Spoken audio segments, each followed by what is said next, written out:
All right, what we've got here is what they would call a collector's item because it's so unique, as they say, and must have some real value to someone. I don't know who the hell other than me it would have, but you know, the more rare an object is, the more desirable it is.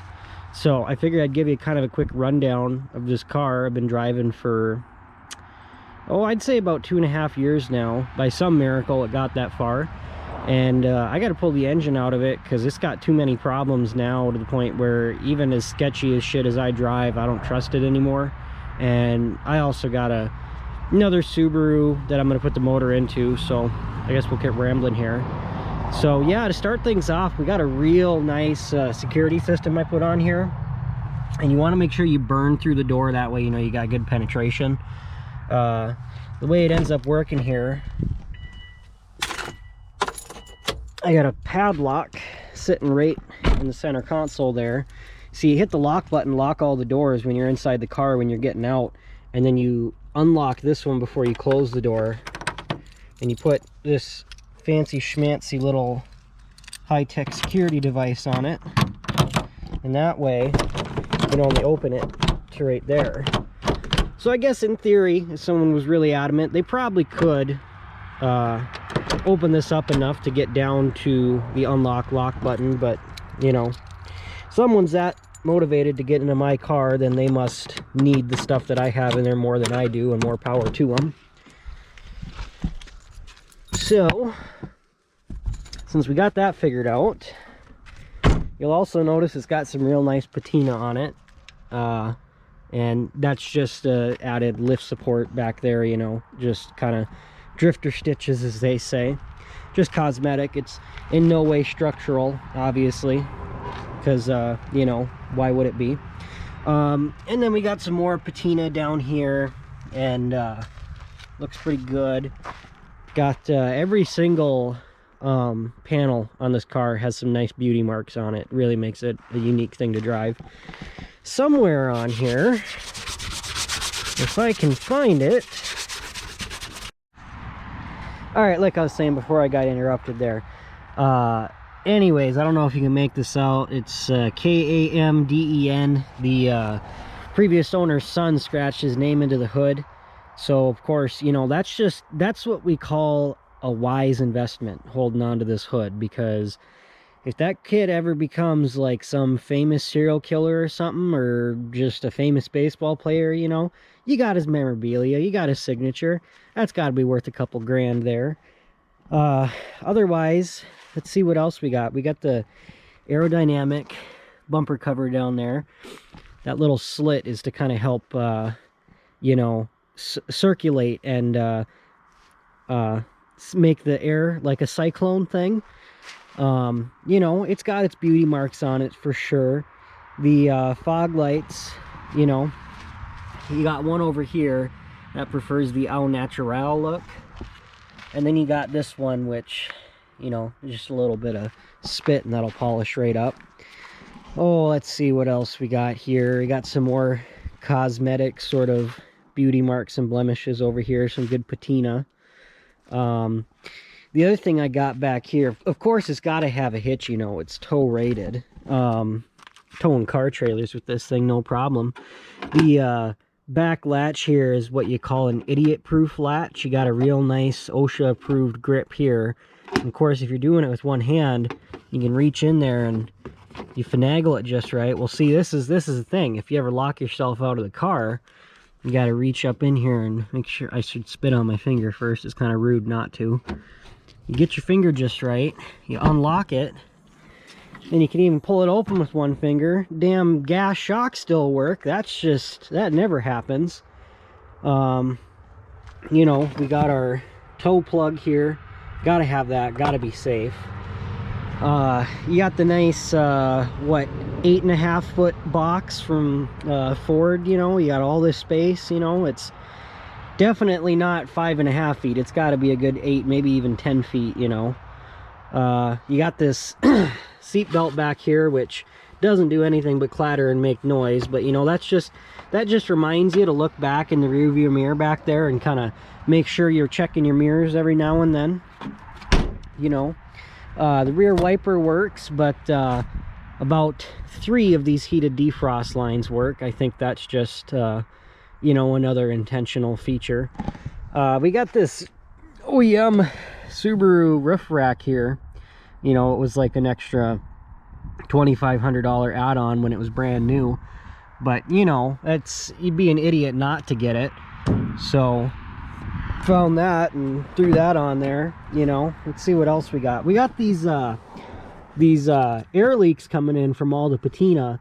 So you go ahead, you throw a little bit of the good stuff in there, the good foam, and that'll seal that right up. These front seats here are actually some really fancy racing seats out of a Outback. Maybe they're out of a WRX, but you know, one can dream. Anyways, the seat belts here actually are just held in with one self-tapper, because that's all you need for safety, because they're not the same fucking seat belts. And in all honesty, that's my one big major complaint about this car is I have, I think, 4 or 5 Subaru Outbacks in back. Not one fucking part, not one fucking part on the body, interior, anything is the same. There's always minute little differences, and you don't really know what I'm talking about unless you've owned one of these and have gone back to snag parts.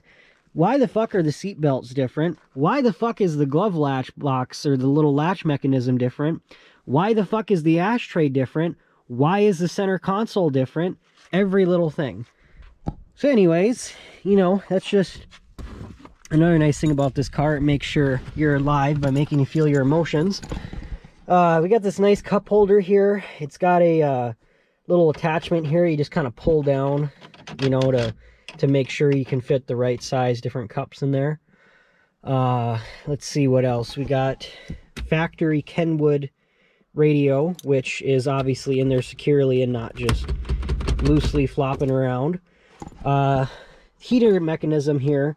See, all this does is let you know where the cable's pulled, because if you want to adjust the heat, you just reach down here, you pull it all the way out for heat, and then you push it in for AC, which this thing does have AC and cruise, and they do both work, which is pretty nice.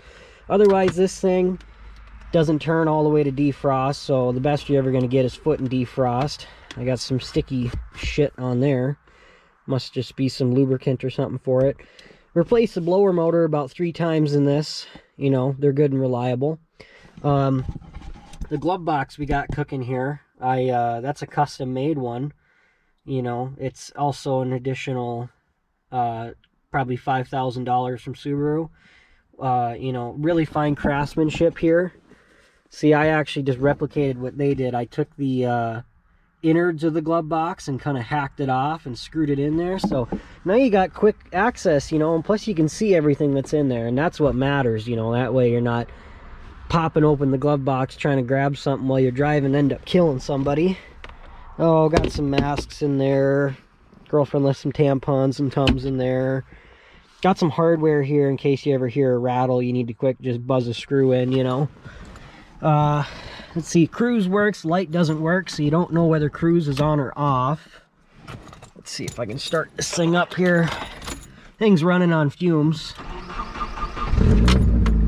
Oh yeah.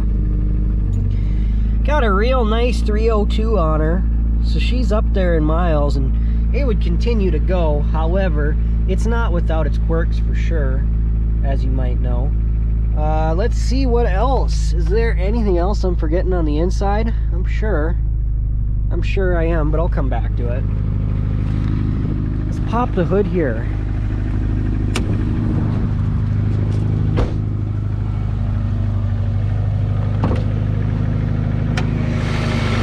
Alright, so we got our coolant jug there, you know, because she's a little bit thirsty, even though I did the head gaskets in this thing and rebuilt this motor.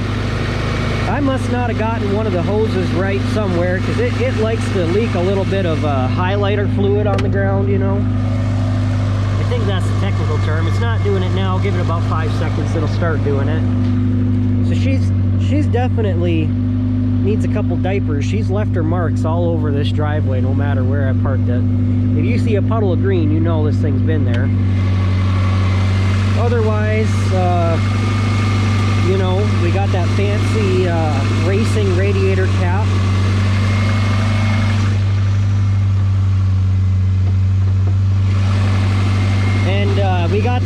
Minnesotan why the fuck won't my heat work fix right here. You know, that makes your MPGs go up too. It gives you more power, as they say. So that blocks about 90% of the radiator, and it still doesn't get goddamn hot enough. Got some real fucking just clean looking fluid in the washer tank. You know, brake fluid got changed regularly. Oh, you'll just have to take my word for it. It's nice and black though, so you know it's the good stuff. And let's see, let's check the oil cap. Not much for blow by there. Can't complain about that. But yeah, she leaks a little bit oil out of the main cam seal. I didn't replace that when I was rebuilding it, but that just reminds you, you know, to keep topping it off and checking the fluids. Keeps you on your toes a little bit. Let's check this tranny fluid though. Boy, she is, you know, I actually just changed this not too long ago. You want to make sure you see all that glitter in there. That's the good stuff. That's the real good stuff. This should be just golden like brand new oil, but I'll tell you, you drive it for a little bit, shit comes out just gray and silver. That's because it needs an input shaft bearing, but we ain't gonna worry about that. I don't know if you can see down there where the cat's supposed to be. I did some nice custom exhaust work. You know, truth be told, I paid $100 for this car because the guy was going to scrap it, and I said, hell, I can make more parting it out. And at the time I could only get $55 a piece for the cats. Well, I brought the cats in off this thing. I got 450 bucks for the both of them. So pretty damn good prices, if I say, for right now.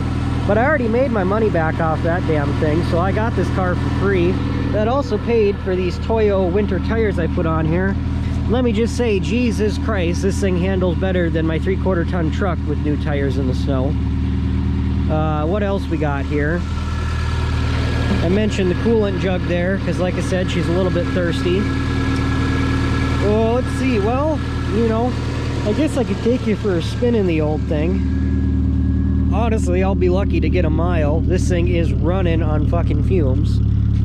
I was originally going to pull the motor out of this one and put it in this blue one, drive that around for a while. That one's a 5-speed too. However, I actually ordered a JDM motor, a 2.0. I don't know if you can see it sitting back there on the engine stand. That was going in another Subaru, but I got to run to the cities tomorrow, so once I'm done making this video here, I got to pull this motor out of this one, which I suppose you guys want to hear a knocking motor, don't you?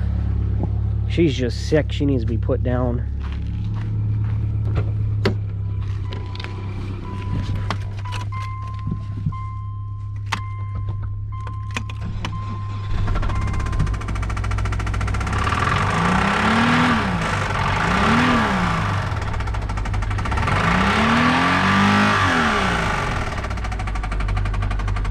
You know, she's real healthy. Takes the oil pressure light probably a good 10 seconds before she shuts off. So, that's good. Oh, you can smell that oil too. Oh, yeah. Yeah. Lubing up those valves real nice. So that's a real minty motor. I'll probably sell that for about 2,000 bucks on the marketplace, you know. But anyways, I got to pull this motor out, put that 2.0 back into this thing. And hopefully there's not a difference in power, because this has normally got a 2.5, but we'll see. Cool. We're gonna run on down to the old Woodland gas station there and put in a couple bucks worth of change of gas in her, because I'm not shitting you, this thing is not gonna make it a mile. It was already misfiring and I just had it idling here a couple seconds ago. So we'll run over there, put a couple bucks of gas in her, and then we'll give her, I guess, one good last drive here. Alright, we just stopped off at the old gas station there and put a gallon in her. She still got the light on, but even then, I'm kind of a Jew when it comes to getting gas out of cars, so yeah, we'll get her up here. This car kind of encourages me to speed, because the wheel bearing doesn't start making noise till about 45 to 55, sometimes even at 60. You'll hear it here.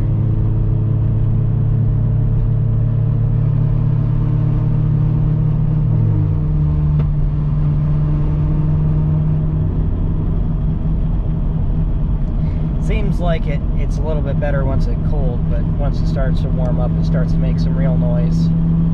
Oh yeah, here she goes. Here she goes.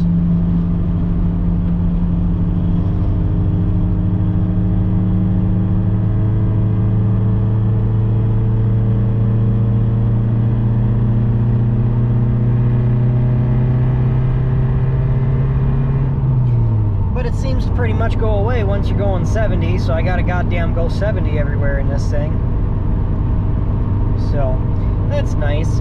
Otherwise, you know, surprisingly, it's not too loud in here considering all the aerodynamic holes we got from the patina, and that combined with the fact that the exhaust has no cats, no muffler, and all it is a couple resonators I threw on to kind of help with the drone. So, you know, I don't know. The gearing on this thing's pretty terrible. It sits at 3,000 RPM when you're going 70. I know the thing was never really designed to cruise at anything but 55, because back in 02, 03, that was kind of the baseline, you know, speed limit for everywhere. But whatever. You know, you can get her up to 80 and keep her there, but she's sitting at about 3,500. It does fine, but oh man, I don't know if I want to be cruising an engine at 3,500 for a couple hours, you know. But we'll go ahead, we'll get a couple nice pulls here for you so you can hear the exhaust. Hopefully Cooper back there manages to stay sat down. Tried to get him out of the car, but he wanted to come with. I normally drive like a grandma when he's with, but anyways, like I said, we'll do a couple pulls. Alright, I'm going to try to do this one-handed here. Flywheel's not very straight either, so it kind of likes to chatter.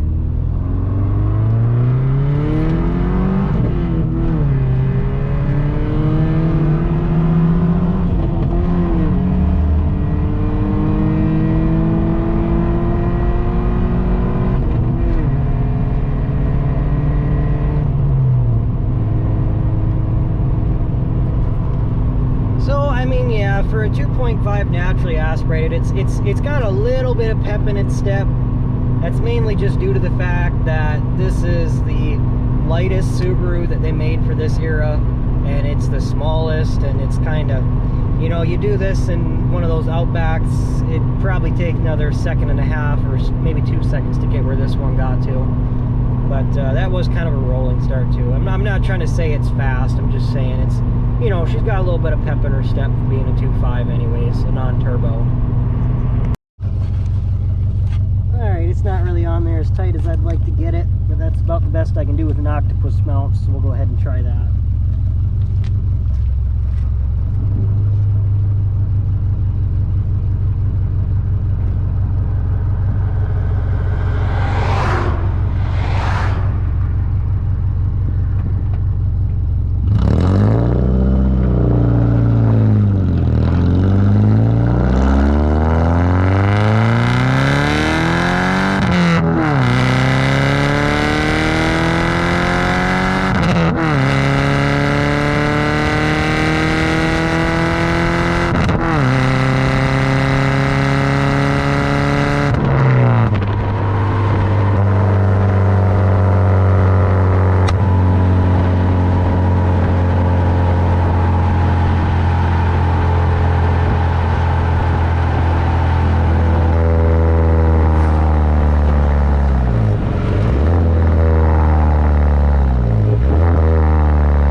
Yeah, one of the other things I forgot to mention here was this control arm down on the bottom. You guys better fucking want this shot because I'm kneeling in water. You see there, I took some square steel tubing and basically reconnected the thing because it's fucking just gone. It's got some aerodynamic weight reduction control arm on it or something. But yeah, no, she's sick. She needs to be put down for sure. You know, or maybe some rich millionaire will want to come around and buy it within the next, I don't know what, week before I scrap the thing. I don't know. I got to replace the transfer case on my truck before I can haul this thing to the scrap yard. And I guess it doesn't really need to go there. I don't really haul stuff in for scrap ever. Supposedly, someone said they thought scrap price... Oh, come on. I always do that backwards when I use my left hand.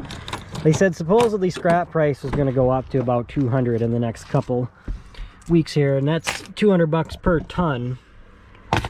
I don't know how Canadians do that, but whatever. Anyways, yeah, I'm not really hauling it until I can actually make some more money on it. Truly, the only good things about this car, other than the sarcastic kind of garbage I've been feeding you, the headlights work, the windshield is not cracked, it does have AC and cruise, and it does run and drive. And yeah, I had to put some winter tires on it, but that would only cost me like 300 bucks for all 4 of them, and I've got a tire machine, so, you know, nothing to get them mounted and balanced and whatever. That's about it. I mean, truthfully, every single one of these windows has weld splatter on it. I mean, you can kind of hear just my fingers hitting it. And that's just from, as you know, welding. And the thing is so rusty, even if you put wheel bearings in it, the transmission's starting to whine, and the input bearing is bad on the transmission, which is why it's not meshing the gears correctly, and it's starting to tear up the transmission, so it whines. You know, you figure you put a flywheel in it, you put a transmission in it, you put some wheel bearings in it, the rust is going to get you next year. I'm already starting to have electrical problems from harnesses being nicked from the thing vibrating and cutting on jagged edges of rust. It's just not worth fixing. That's part of the thing of living in Minnesota, is just the salt, you know. And this isn't even bad. Like, this is average, you know, for rust and salt on a Minnesotan car. But whatever. So anyways, hope you enjoyed this one.